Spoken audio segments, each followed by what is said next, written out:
Kata Rasulullah sallallahu alaihi wasallam, hadis riwayat Imam At-Tirmizi, apa kata Rasulullah? Ainani la tamassahuman nar.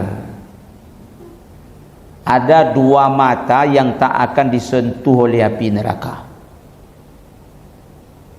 Mata siapa itu? Ainun bakat min khasyatillah. Mata yang menangis karena takut kepada Allah. Jadi orang yang menangis takut kepada Allah, maka kata Rasulullah sallallahu alaihi wasallam, tidak akan disentuh oleh api neraka.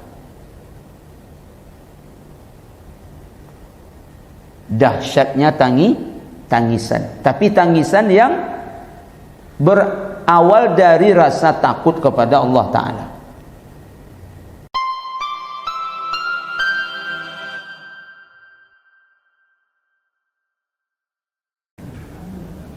Bismillahirrahmanirrahim. Assalamualaikum warahmatullahi wabarakatuh.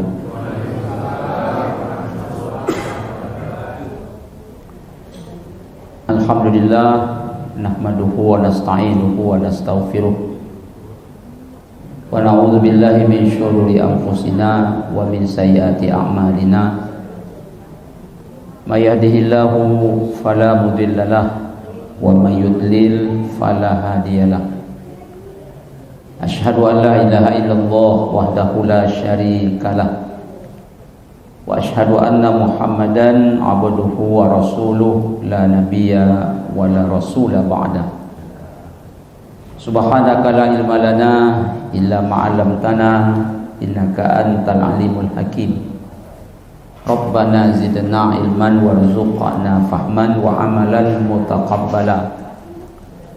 Rabbi shrah li sadri wa yassir li amri wahlul 'uqdatam min lisani yafqahu qawli.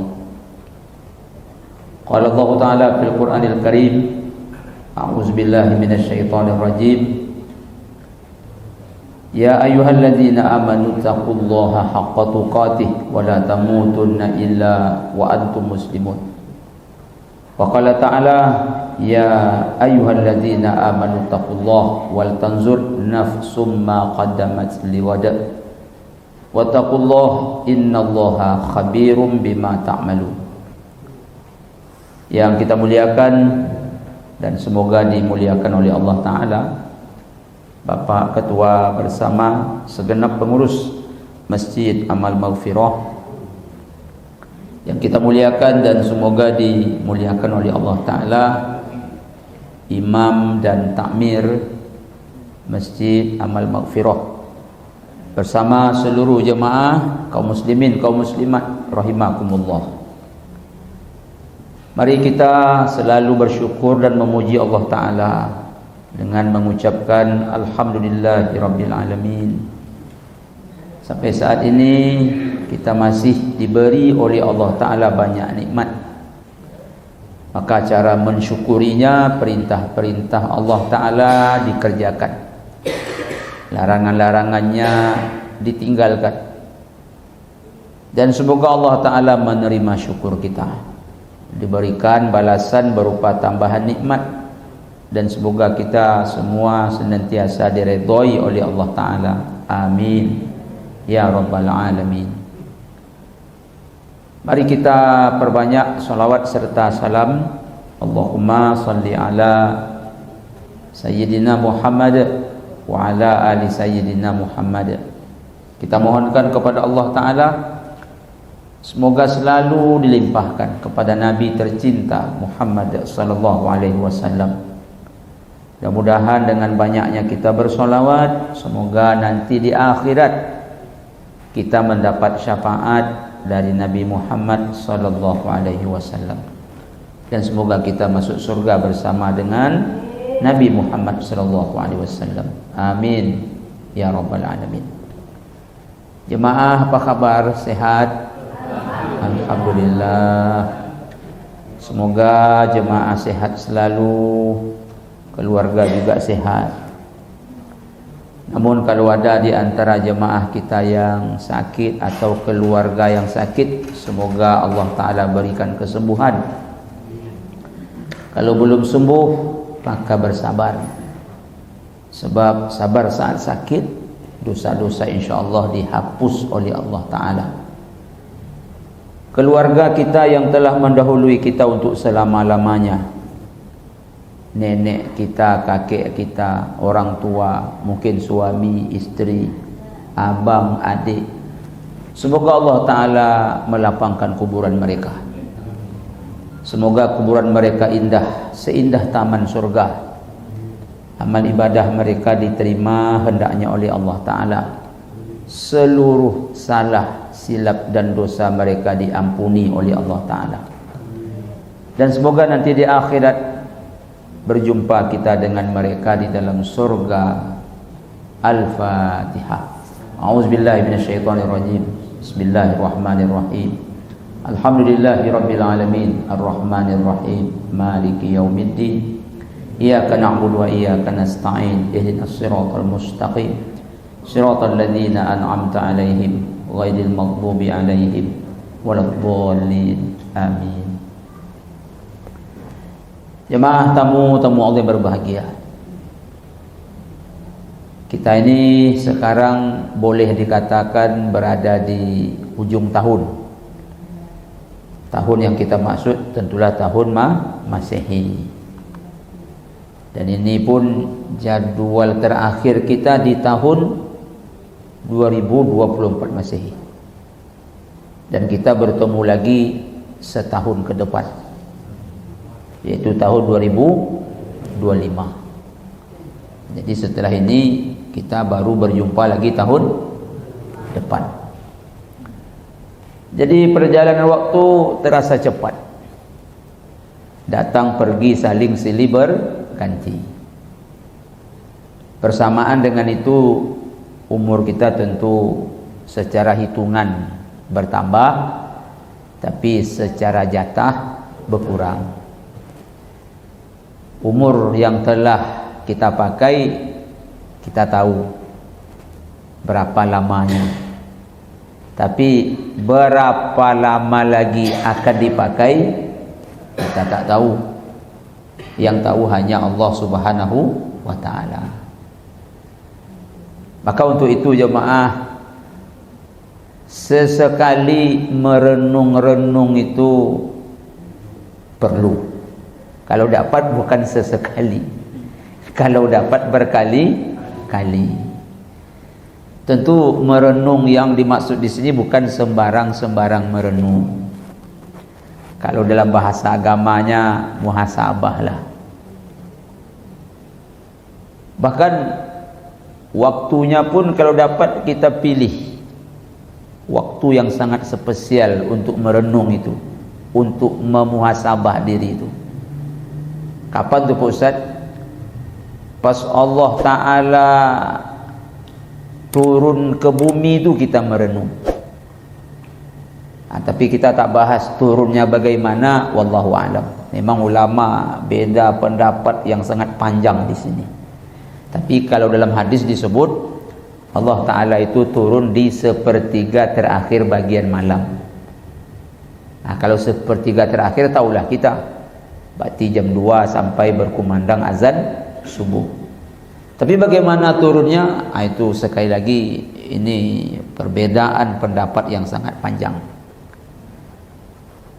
Jadi waktu itu kita merenung, waktu itu tuh kita memuhasabah diri.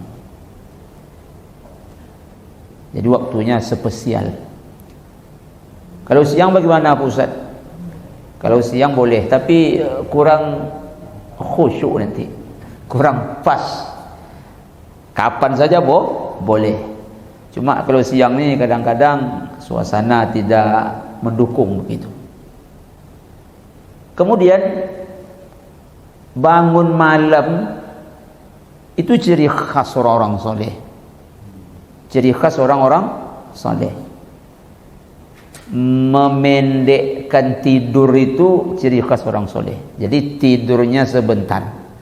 Apa bunyi ayatnya? Ini kalau subuh Jumat ini sering kita dengarin.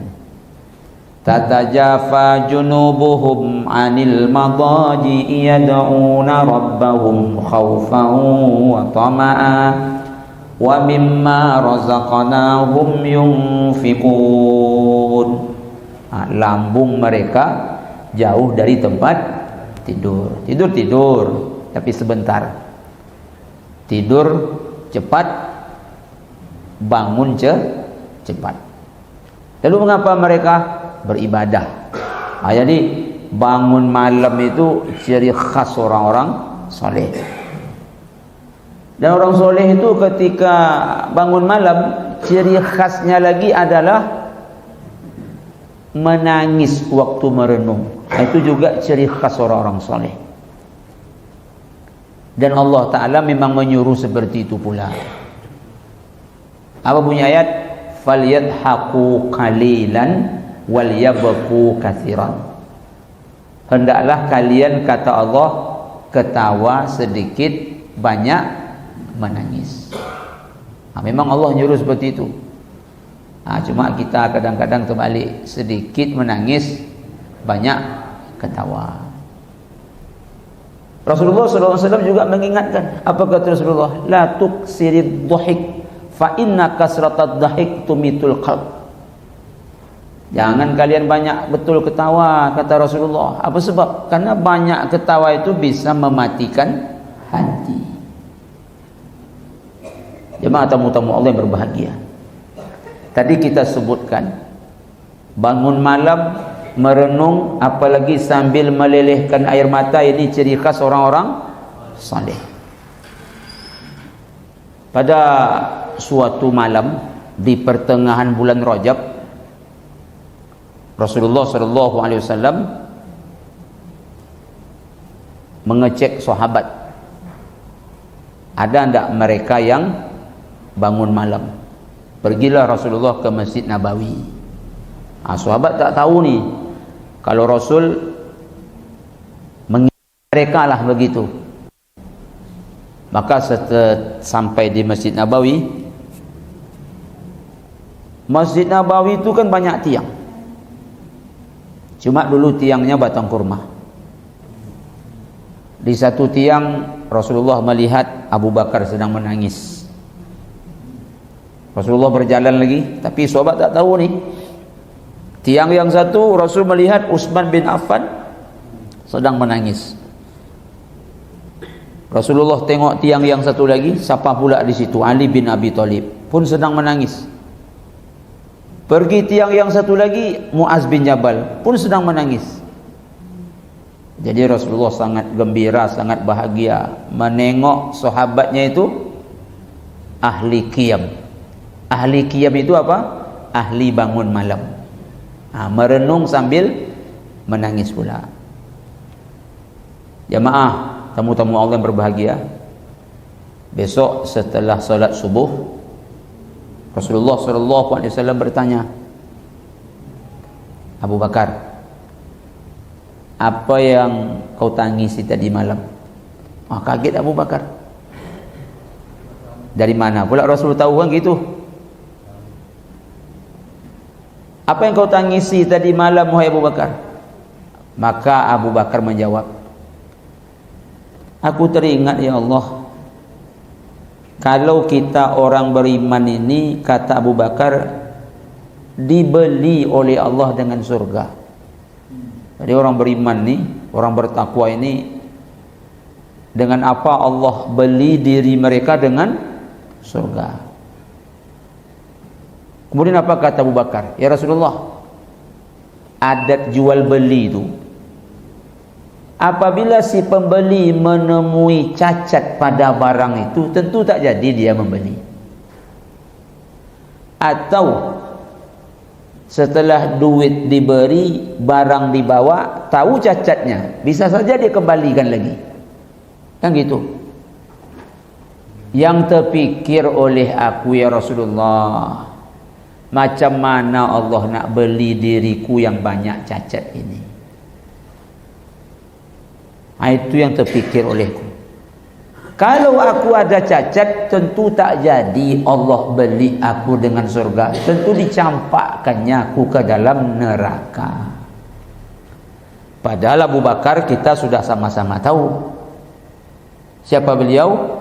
Yang sudah diberitahu oleh Rasulullah masuk surga. Bahkan Abu Bakar itu nanti di akhirat dia boleh memilih nak masuk surga manapun, lewat pintu manapun. Tapi apa yang terkenang oleh dia, kalau dirinya itu ada cacat, sehingga tak jadi Allah beli dengan jadi orang selepel Abu Bakar merenung-renung di malam hari. Awak ni entah lepel berapa lah agak. Maka kalau begitu kayaknya lebih pantas kita untuk merenung. Kalaupun tadi saya katakan tak berkali-kali, dapat sesekali, jadilah. Jemaah tamu-tamu Allah berbahagia. Apa kata Atha? Aku dengan Ubaid bin Umar datang ke rumah ibunda Aisyah radhiyallahu anha. Maka kami bertanya kepada ibunda kita Aisyah radhiyallahu anha. Apa yang kami tanyakan? Wahai Ummul Mukminin, wahai ibunya orang-orang beriman, apa yang paling terkenang oleh ibunda tentang baginda Rasulullah sallallahu alaihi wasallam? Maka kata Aisyah radhiyallahu anha, Ummul Mukminin berpikir sejenak untuk mengenang apa yang paling berkesan terasa. Setelah dia berpikir sejenak, lalu Aisyah radhiyallahu anha, Ummul Mukminin berkata, pada suatu malam tibalah giliran Rasul bersamaku. Rasulullah sallallahu alaihi wasallam itu kan istrinya 11 orang itu. Jadi malam itu kata Aisyah radhiyallahu anha, gilirannya bersama dengan aku. Di atas tempat tidur kami sudah satu selimut. Lalu apa kata Rasulullah sallallahu alaihi wasallam? Wahai Aisyah, izinkan malam ini aku beribadah. Lalu apa aku katakan? Ya Rasulullah, saya sangat senang denganmu, tapi kalau kau ingin beribadah kepada Allah Subhanahu wa taala, ya persilakan. Maka kata Aisyah radhiyallahu anha, Rasulullah sallallahu alaihi wasallam mengambil wudu. Setelah beliau mengambil wudu, singkat cerita beliau salat. Apa yang kusaksikan ketika beliau sedang solat? Beliau menangis, lalu basah pipinya. Tangisannya makin kuat, bahkan jenggotnya pun basah. Kemudian ketika beliau duduk, itu alas salat beliau pun basah. Itu yang kusaksikan, kata Aisyah radhiyallahu anha. Itu yang kusaksikan. Maka sekali lagi wahai kaum muslimin, itu adalah ciri khas orang-orang soleh. Ada seorang tabi'in namanya Imam Hasan Al-Basri. Imam Hasan Al-Basri itu seorang ulama yang juga sering menangis. Lalu ketika ditanya oleh seseorang kepadanya, "Syekh, apa yang kau tangiskan?" Apa jawaban Imam Hasan Al-Basri? Terbayang oleh aku neraka. Kalau bukan karena aku, kayaknya neraka itu Allah tak ciptakan. Jadi apa maknanya ungkapan Imam Hasan Al-Basri ini? Karena beliaulah neraka itu diciptakan oleh Allah Subhanahu wa taala. Sampai renungannya seperti itu. Kalau bukan karena aku, Allah tak ciptakan neraka itu. Makanya aku menangis terus. Jemaah tamu-tamu Allah, Pak Ustaz, memangnya kalau kita merenung lalu menangis kita, apa untungnya? Tentu begitu. Untungnya jemaah, lapang hati. Kan menangis ini terbagi dua nih, menangisi dunia, menangisi akhirat. Bedanya apa? Kalau menangisi dunia tambah sempit hati itu dibuatnya. Tapi kalau menangis terkenang akhirat, lapang dada itu dibuatnya. Itu beda. Jemaah tamu-tamu Allah. Lalu apa untungnya? Kata Rasulullah SAW, hadis riwayat Imam At-Tirmizi, apa kata Rasulullah? Ainani la tamassahuman nar. Ada dua mata yang tak akan disentuh oleh api neraka. Mata siapa itu? Ainun bakat min khasyatillah. Mata yang menangis karena takut kepada Allah. Jadi orang yang menangis takut kepada Allah, maka kata Rasulullah SAW, tidak akan disentuh oleh api neraka. Dahsyatnya tangisan, tapi tangisan yang berawal dari rasa takut kepada Allah Ta'ala. Di akhirat nanti kita sudah sama-sama sering mendengar hadisnya, ada 7 golongan yang Allah Ta'ala berikan naungan. Siapa salah satunya? Rajulun zakarallahu khalian fafadat ainah. Seorang di saat kesunyian, lalu mengapa dia di saat sunyi itu berzikir, mengingat Allah Ta'ala, lalu karena takut menangis, maka orang seperti ini pun nanti mendapat naungan Allah Subhanahu wa Ta'ala. Jemaah tamu-tamu Allah, apa komentar Imam Al-Qushairi tentang dua hadis ini? Besok di akhirat seorang hamba itu kan dicecar oleh Allah dengan pertanyaan. Kemudian ketika ditanya, mulut ditutup pula. Al-yawma nakhtimu ala afwahihim wa tukallimuna aydihim. Allah bertanya nih, tapi mulut tertutup. Kalau begitu Pak Ustaz, pakai apa kita menjawab? Pakai tangan. Dengan apa kita menjawab? Pakai anggota badan. Ada hamba yang begitu dicecar dengan pertanyaan, waktu itu jemaah, terbanglah sehelai bulu matanya. Bulu mata yang mana jemaah? Yang ini kan? Kalau ini alis namanya tak? Kadang-kadang awak terbalik pula. Yang ini alis, yang ini bulu mata, ini alis. Rupanya ini bulu mata, ini yang alis. Jadi bulu mata ni terbang menghadap kepada Allah Subhanahu wa Ta'ala. Mengapa bulu mata ni terbang? Menjadi saksi. Mulut kan terkunci, tak bisa ngomong. Lalu apa yang mengomong ketika Allah tanya? Bulu mata hamba tadi. Apa katanya? Aku dulu ya Allah pernah basah ketika di dunia oleh karena tangisannya. Lalu Allah Subhanahu wa Ta'ala maafkan dan selamatkan ini hamba. Apa sebab? Karena sehelai bulu mata yang datang menjadi saksi. Allah Ta'ala bukan tak tahu bertanya kepada bulu mata. Allah Ta'ala bukan tak tahu. Tapi kenapa Allah bertanya, Pak Ustaz? Allah nak kasih tahu ke kita. Allah nak kasih tahu. Apa yang Allah Ta'ala kasih tahu ke kita? Asal meleleh air mata ini karena takut kepada Allah Subhanahu wa Ta'ala, itu ternyata ibadah yang sangat luar biasa hebatnya.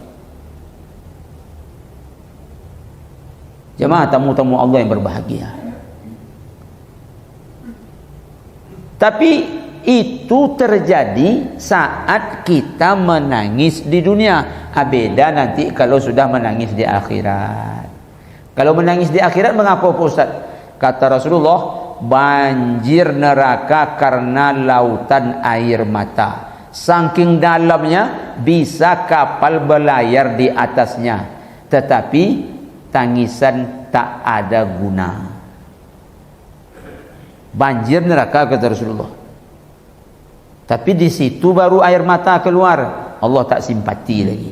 Tapi kalau di dunia, walaupun sedikit, Allah Subhanahu wa taala sangat simpati. Baik Bapak Ibu jemaah. Lalu bagaimana caranya Pak Ustaz? Agar saat memuhasabah diri tadi keluarlah air mata takut kita kepada Allah Ta'ala, walaupun tak banyak sikit, walaupun tak selalu sesekali. Gimana caranya? Nomor satu, layangkan pandangan kita jauh. Sampai ke mana? Sampai ke akhirat. Layangkan pandangan kita sejauh-jauhnya. Jauhnya sampai ke mana? Sampai ke akhirat. Walaupun kita belum sampai ke sana. Tapi walaupun belum sampai ke sana, informasinya sudah banyak kita dapat. Dari mana kita dapat informasinya? Dari Allah, dari Rasulullah. Dalam banyak ayat dan hadis. Memang kita belum sampai. Kata orang, sekarang dunia nyata, akhirat cerita. Tapi nanti setelah sampai di akhirat, akhirat nyata, dunia tinggal cerita. Tapi walaupun sekarang akhirat cerita, bukan sembarang cerita. Cerita Allah dan Rasul. Dan salah satu rukun iman, beriman kepada hari akhirat. Dan ciri orang-orang bertakwa, yakin kepada adanya hari akhirat. Jadi sesekali layangkan pandangan kita jauh. Sejauh apa? Lebih jauh dari perjalanan dunia ini, tembus sampai ke akhirat. Lalu apanya Pak Ustaz yang kita ingat-ingat? Di antaranya, jemaah, Nabi Adam itu berapa buah dosanya? Nabi Adam dosanya berapa? Satu ya. Setahu kita satu. Kan begitu kata Allah, enak. Satu. Apa dosanya yang satu itu? Makan buah khuldi. Matoa kawan tak pernah kita makan ya. Hati-hati ya. Lengkeng kawan. Jadi Nabi Adam itu dosanya satu. Sepakat kita ya. Apa dosanya yang satu itu? Makan buah khuldi. Lalu setelah makan buah khuldi, ini panjang ceritanya, kita potong aja. Singkat cerita, Nabi Adam pun bertaubatlah. Yang ngajarkan dia bertobat siapa? Allah Ta'ala. Bertobatlah Nabi Adam dengan membaca doa. Doa itu pun menjadi doa kita sehari-hari.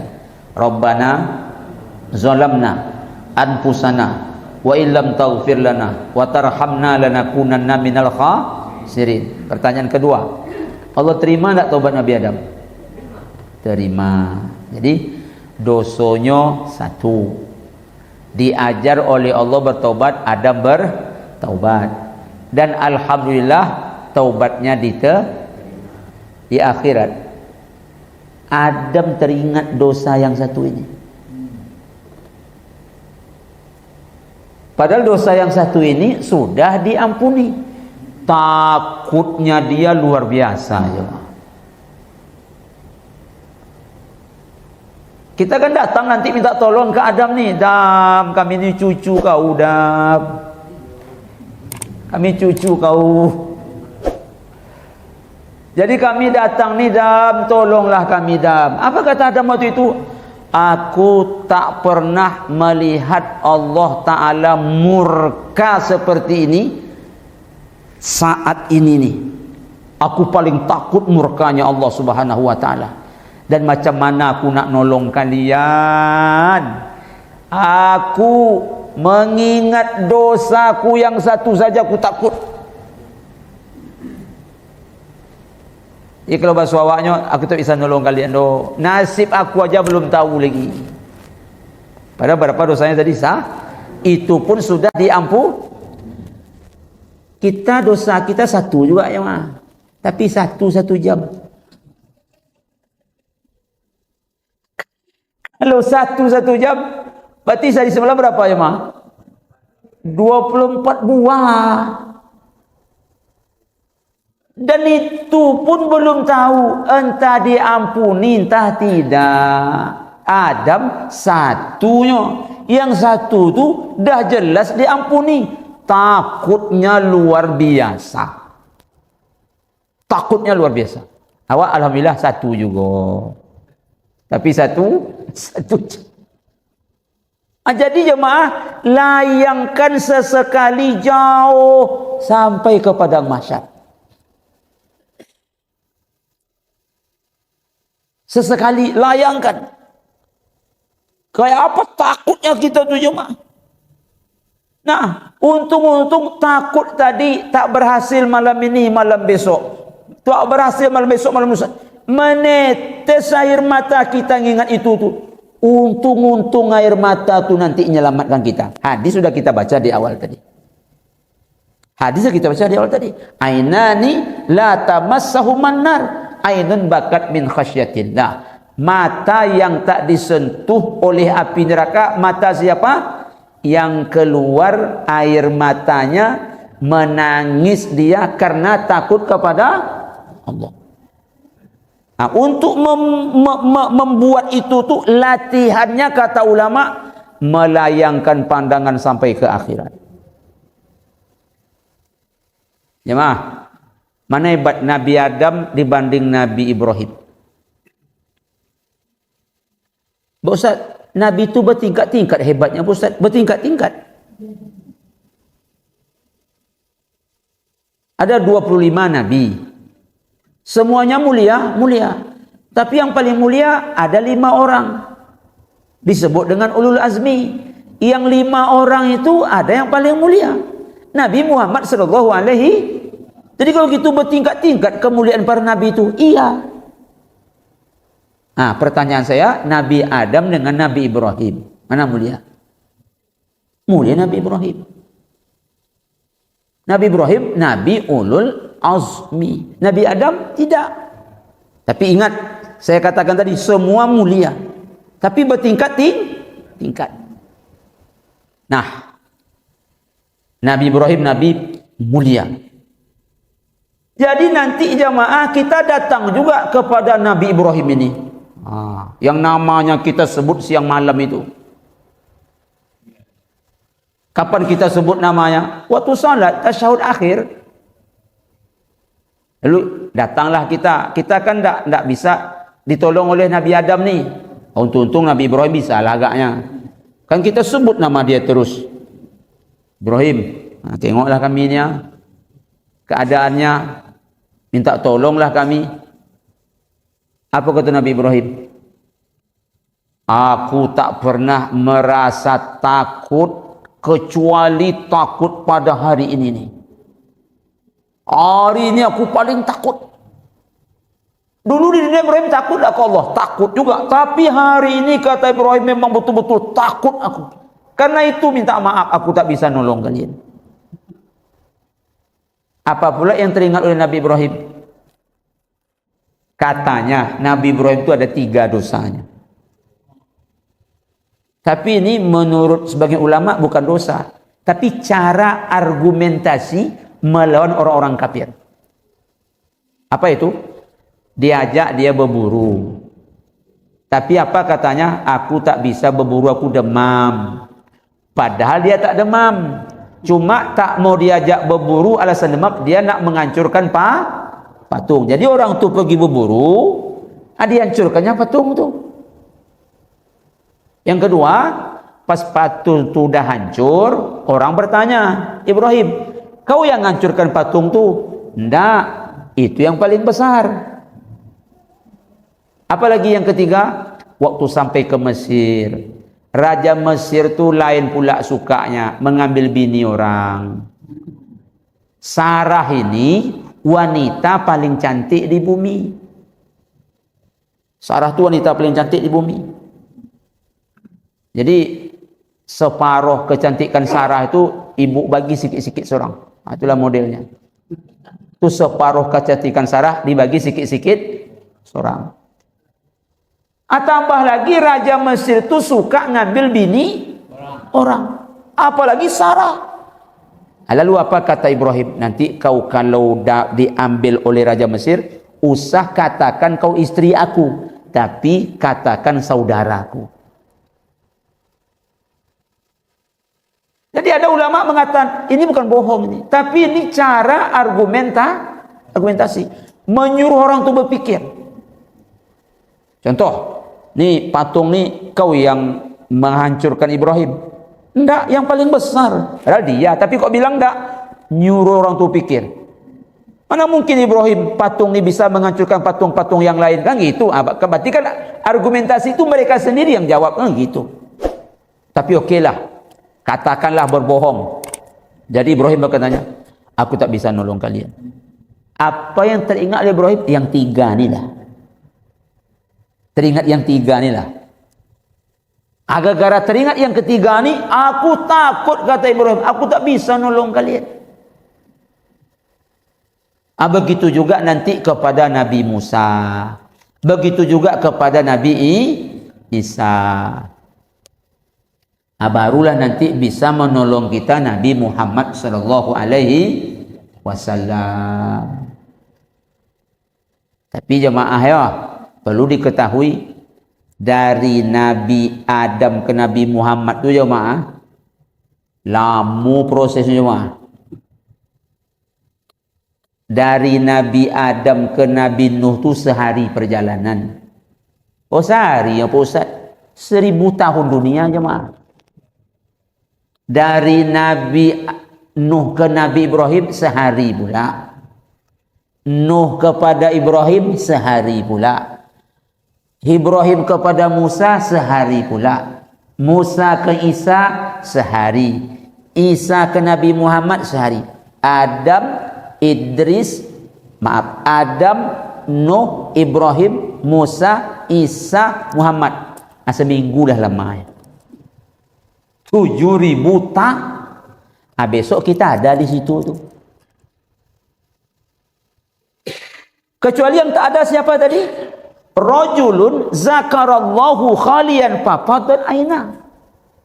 Siapa yang tak ada di situ? Yang bangun tengah malam menangis, berzikir, ingat kepada Allah, menangis dia, nanti tidak akan mengalami seperti itu.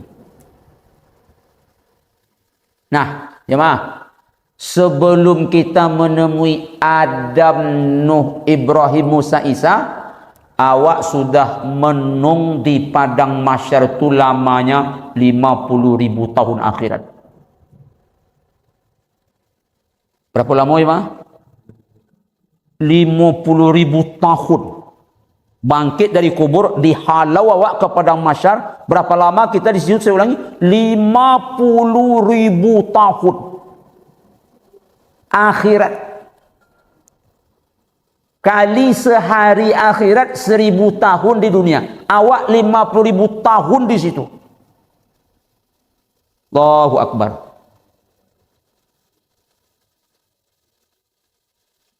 Tak ada minum, tak ada makan, tidak berpakaian.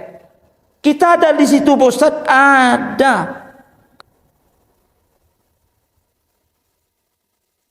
Jemaah, mungkin di samping kita siapa? Istri kita.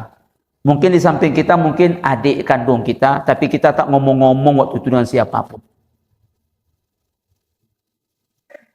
Hari itu sudah mulai mengurus diri sendiri. Tak berbusana jemaah, sehingga bertanya Aisyah enggak. Karena perempuan ini kan pemalu jemaah, apalagi ibunda kita Aisyah, ya Rasulullah, tak ada pakaian. Enggak. Jadi apakah seseorang tak menengok auratnya yang lain? Kata Rasulullah, enggak ada hasrat ke situ lagi. Enggak ada pengonang ke situ lagi. Hari itu kita urusannya berat. Hari itu kita sibuk. Hari itu kita mengalami urusan yang sangat berat dan mengalami kesibukan yang luar biasa. Jadi tak ada ngecek-ngecek kita tu. Tak ada nanti umpamanya sebelah kanan awak tetangga kita, oh, bahaya awak gue. Di bawah pun awak aku mau deko. Tak ada cerita tu lagi. Kita akan tapi semoga kita nanti pas Allah bangkitkan, Allah sudah berikan kita perlindungan. Apa salah satunya tadi? Juga adalah air mata. Pak Ustaz, itu saja akhirat. Banyak lagi jemaah. Berkumpul di padang mahsyar, menemui nabi-nabi kita minta tolong. Apalagi Pak Ustaz? Menerima kitab catatan. Apalagi Pak Ustaz? Diberi soal jawab oleh Allah Subhanahu wa taala. Apalagi setelah itu ditimbang amal baik, amal buruk. Apalagi setelah itu meniti jembatan, prosesnya sangat panjang. Kaum muslimin, kaum muslimat, sesekali layang-layangkan pandangan kita sampai ke sana. Makanya saya ulangi, salah satu rukun iman itu beriman kepada hari akhirat. Jadi supaya kita tahu hari akhirat itu, itulah fungsi ceramah-ceramah seperti ini atau baca-baca buku kita. Kaum muslimin, kaum muslimat. Yang kedua, kalau cara pertama ini belum juga, maka cara kedua kata ulama, untung-untung walaupun tak banyak, sedikit, walaupun tak selalu sesekali, untung-untung pernah meleleh air mata kita. Apalagi yang kita bayangkan? Bayangkan siksa Allah Ta'ala di neraka. Bayangkan kalau kita lah kena azab di dalamnya, na'udzubillah. Saya mau tanya sama jemaah. Siapa kita ingat kapan memulai menghafal doa Rabbana Atina Fid Dunya Hasanah? Tak ada kita ingat jemaah, tiba-tiba hafal ya. Mungkin inilah doa pertama yang kita hafal di samping doa untuk orang tua. Mana pernah kita menghafal doa Rabbana Atina Fid Dunya Hasanah? Tak belum mulai. Tapi ini saya yakin doa pertama yang kita hafal nih. Apa artinya coba? Rabbana atina fid dunya hasanah wa fil akhirati hasanah wa qina azabannar. Ya Rabb, berikan kepada kami hidup di dunia bahagia, kemudian bahagiakan kami di akhirat, jauhkan kami dari neraka. Mengapa tak seperti ini bunyi doanya? Ya Allah, bahagiakan kami di dunia, bahagiakan kami di akhirat, masukkan kami ke surga. Kenapa jauh dari neraka? Karena kalau masuk surga bisa jadi masuk neraka dulu. Betul? Ada enggak orang seperti itu? Masuk neraka dulu, dah habis baru masuk surga? Ada. Tapi bukan seperti itu doanya. Wa qina azabannar. Jauhkan kami dari azab neraka. Berarti kaum muslimin tak masuk ke neraka tu doh. Langsung masuk surga. Tapi ya Allah, berikan kami bahagia di dunia, bahagia di akhirat. Masukkan ke surga. Tapi masuknya nanti bisa-bisa setelah 2 tahun di neraka masuk juga ke surga. Tapi tahun ketiga baru. Atau bisa jadi nanti dah keluar orang semua, dia sendiri tinggal lagi. Masuk juga.